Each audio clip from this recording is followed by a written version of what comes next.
اور جب وہ اپنی جوانی کو پہنچے تو ہم نے ان کو دانائی اور علم عطا کیا، اور نیکوکاروں کو ہم اسی طرح بدلہ دیا کرتے ہیں۔ اور جس عورت کے گھر میں وہ رہتے تھے اس نے ان کو اپنی طرف مائل کرنا چاہا اور دروازے بند کر کے کہنے لگی، یوسف جلدی آؤ۔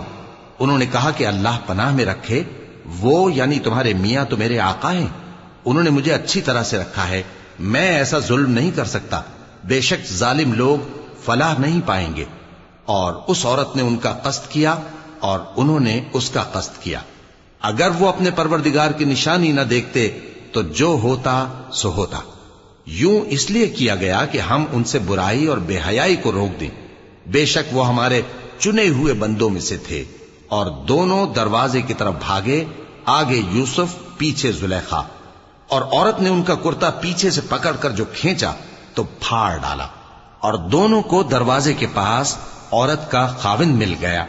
تو عورت بولی کہ جو شخص تمہاری بیوی کے ساتھ برا ارادہ کرے اس کی اس کے سوا کیا سزا ہے کہ یا تو قید کیا جائے یا اسے دکھ کا عذاب دیا جائے۔